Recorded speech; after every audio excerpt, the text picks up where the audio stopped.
Can I just say how weird it is to make decisions about where buildings go? Like, what am I? I'm not an urban planner or anything.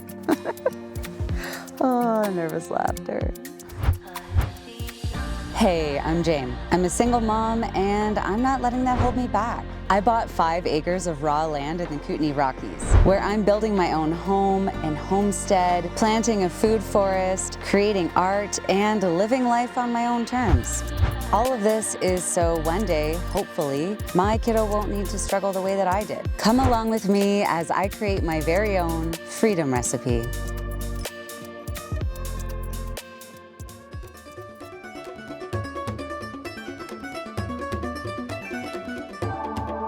I have so much to catch you guys up on. The amount of things that needed to get done here in order to move my structures over was pretty crazy. I have a tiny home, a cabin, and an outhouse that I like to call my throne room. I didn't think I was gonna have to move them from the last place I was at, but luckily I planned ahead and I built them to be small enough to fit on a flat deck trailer. Thank goodness, because today we're gonna move the cabin and the outhouse. And it turned out to be a lot more challenging than I thought it would be.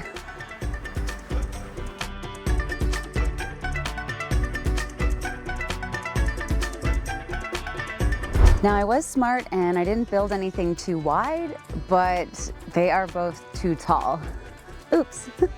But this isn't your average outhouse, so I'm not willing to leave anything behind. However, when the mover showed up, he took one look at it and was like, I can't move that. And that had me super worried because the outhouse is actually a foot shorter than the cabin. His trailer was actually a foot taller than I thought it was gonna be, so we're gonna be cutting it super close.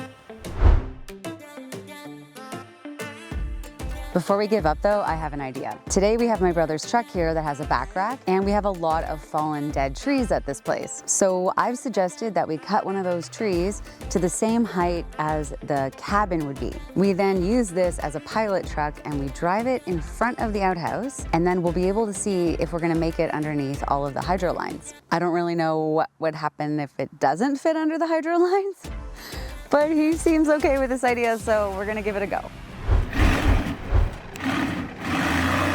Oh, wow. That was worth the money.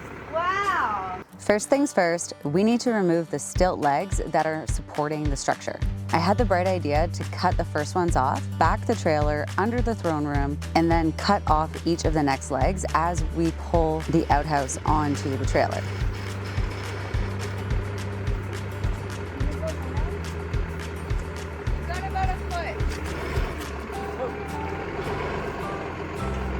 My delusional optimism has me do some crazy stuff. And if I say something with enough confidence, people generally jump on my bandwagon.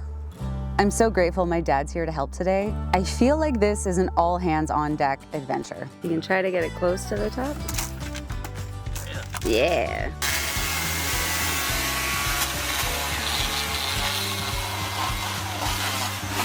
Okay. My heart is in my throat as we lower the outhouse down at the front. It's so tall that I'm wondering if it will actually fall on its face onto the trailer. One down. There she goes. All right, I'm loose. You want to move back? It's resting on the box. Oh. Yeah. If you're wondering why it's only half built, it's because so far, whenever I've built something like this outhouse or my tiny home, I've always had to move it before it's finished. The best part of owning my own land is that I'll never need to do this move again, and projects can finally be completed. There's nice slate flooring inside, and I just see it getting smashed to bits today.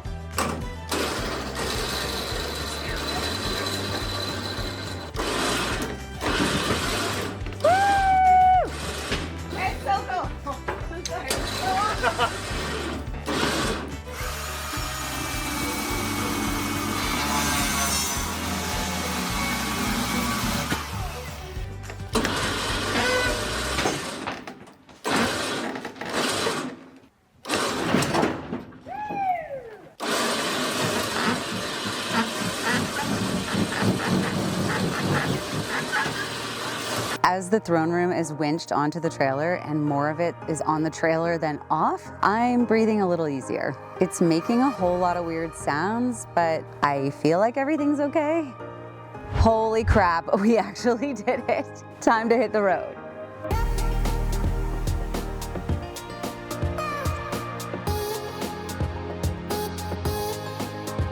With the throne room safely loaded on and strapped down, the whole family is in the truck and we're on the move.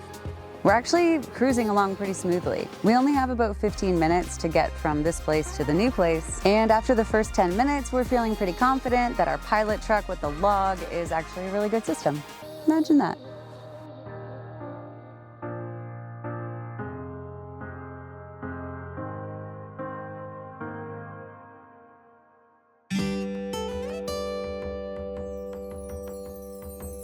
We've made it. I can't believe the first structure has arrived. Now we gotta get it off the trailer and safely onto its forever pad. This is trickier than loading it onto the trailer because it's top heavy and it could tip over backwards, which could just break it completely.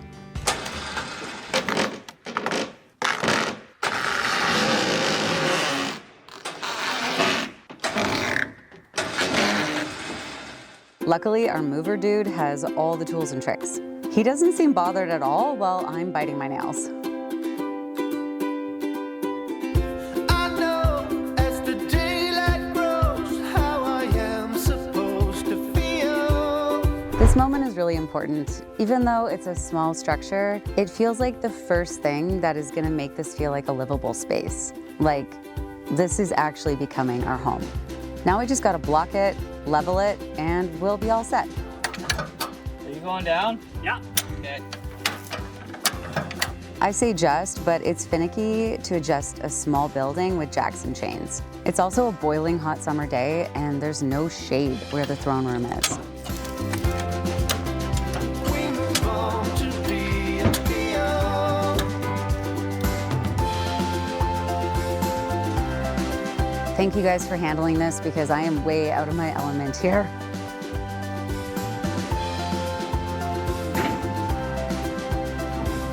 That's clear.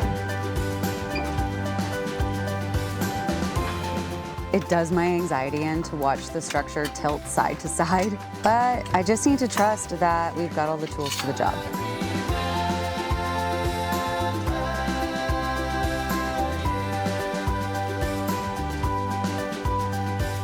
Wow, the throne room is in her forever place. And she's down by the pond, so whenever people are swimming or having a bonfire or just gathering here, they'll have some amenities.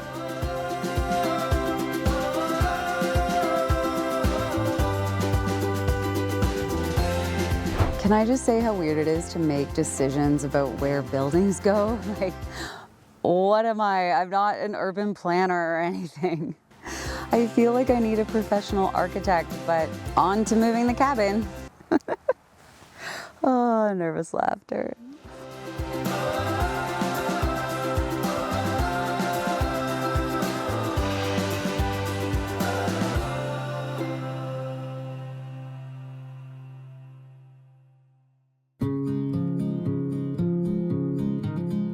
Now for the tallest structure we need to deal with. My cabin studio is the spot for all things art creation. Built by me, my brother, my dad, and some friends, this is where I draw, paint, edit my videos, and tattoo.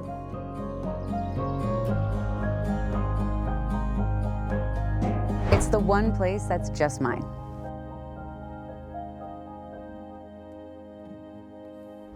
In order to load the cabin on the trailer, we've got to cut off those stilt legs again, one row at a time.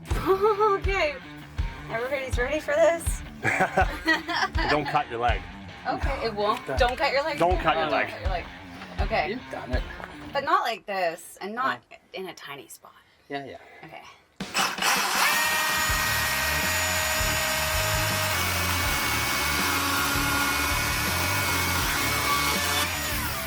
Just like that. Okay, all right. That is so clean. Of course, being underneath is a little harder, but Yeah. But you have the idea. All right. I'm usually full of confidence with my craziness, but this one even has me losing sleep at night. Oh my gosh. Okay. Well, if you don't want to do it. I'm gonna try. I've got to go under the cabin with a chainsaw and cut off each of the legs while laying on my back. No problem.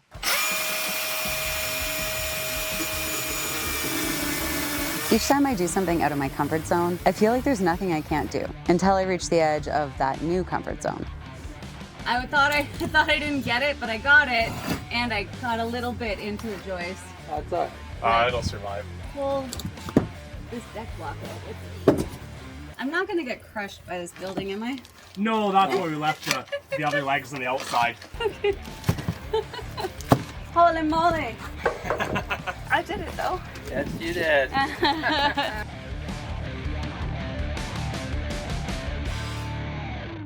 The thing is, the cabin is exactly as wide as his trailer, and because there are two small trees in the way that I don't want to cut down, we have the trailer at a slight angle to the cabin. This is making it really awkward for getting the trailer lined up with the cabin. When we pull the cabin onto the trailer, it wants to slide off and be kind of crooked. Even the support tools want to slide off. Each inch he pulls the cabin creates more uneasy creaking and cracking sounds. The stilt legs are actually starting to come off the bottom of the cabin, and if that happens, the back of the cabin will fall onto the ground, break the floor joists as well as the slate flooring inside. Pulling blocks and all. You're pulling the other legs and everything. Yep. Is that good? Oh wait! Stop! Stop! Stop! Stop! We make adjustment after adjustment, and each time we think we've got it, a new tweak needs to be made. It's a really slow process. You're good. You're good. You're good. Yeah, well, I think what happened is I'm trying to turn the trailer to square up to it, and I think it shifted it just enough to start pulling on that corner. This has been nuts, and even the winch snapped at one point.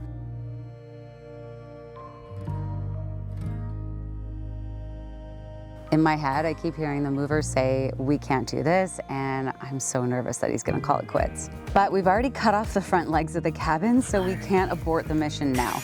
So it's back under I go with a chainsaw with fewer and fewer stilts supporting this multi-ton structure above me. Safety third, as always. That's good. That's good. No, It'll be okay. it'll be okay. I can't do anything but laugh at this point. As my sister would say, it's the maniacal laughter as I burn the house down moment.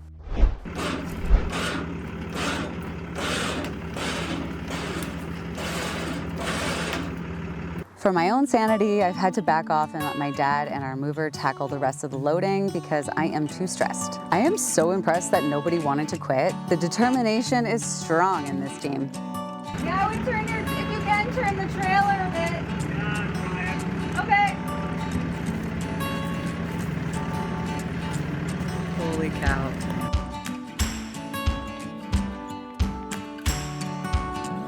Against all odds, the cabin is on the trailer. Why don't you stay, 'cause I could really use a friend. They even made this arch with a pipe that, just in case, if we happen to come across any hydro lines, they will just go up and over the trailer. Stay here with me.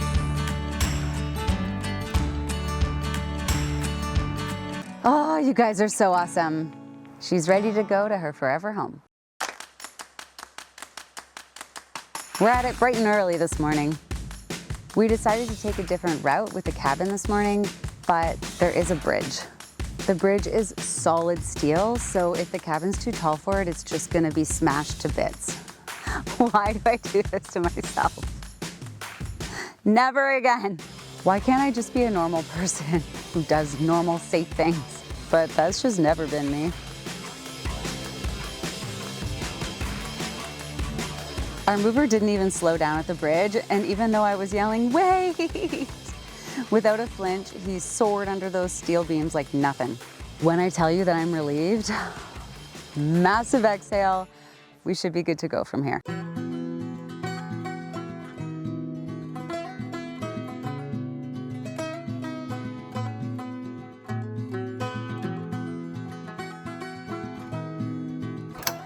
it back underneath.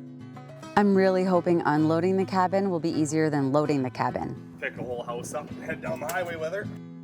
I'm still staying out of the way this time because the mover and my dad seem to speak the same language and have a system down. I'll be the videographer today because it's good to know your limits and play within it.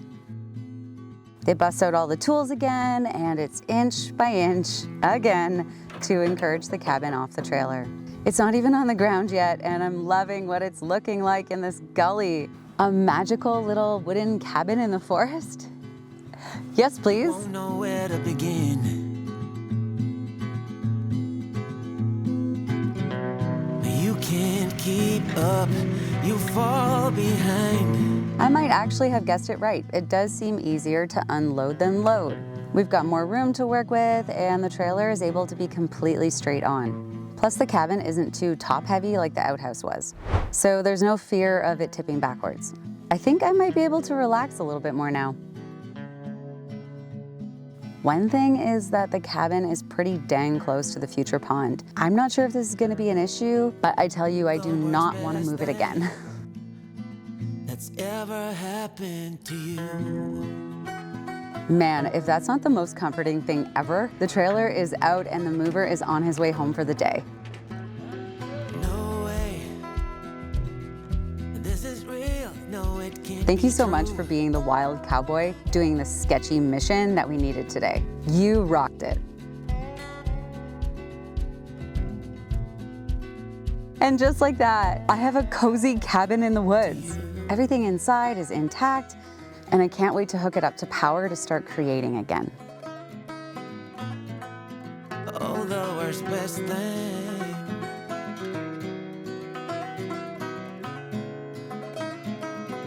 It's ever happened to you.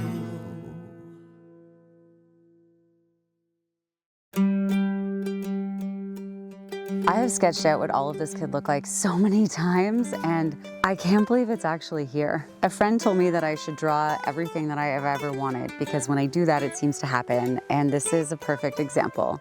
I want to cover it in greenery. I want to plant so many things. I drew this A-frame that would be surrounded by trees and plants, and I would be playing my harp, and I can't believe that I'm actually looking at it right here. And in the spring, I'm going to figure out if I'm doing a pond or a natural swimming pool and make this a little fairy corner on the land and kind of in the world. Sometimes I picture future generations enjoying this land with mature trees everywhere. Everything is completed. Fruits and nuts are abundant. Little kids are running around, playing and exploring. And I just think it was all worth it. That vision keeps me going on the hard days, and there are definitely hard days. It warms my heart to think that people will enjoy the fruits of my labor. Next week, I'm moving the tiny home, which has only been moved twice before, and hopefully this will be her last resting place. I can't believe that this day is actually here. Keep your chin up, guys, because your dreams can actually come true. It takes a lot of bravery and creativity to build a life in the Kootenays, but I'm up for it because look at this place. And no matter what you do in life, remember to pour love into it.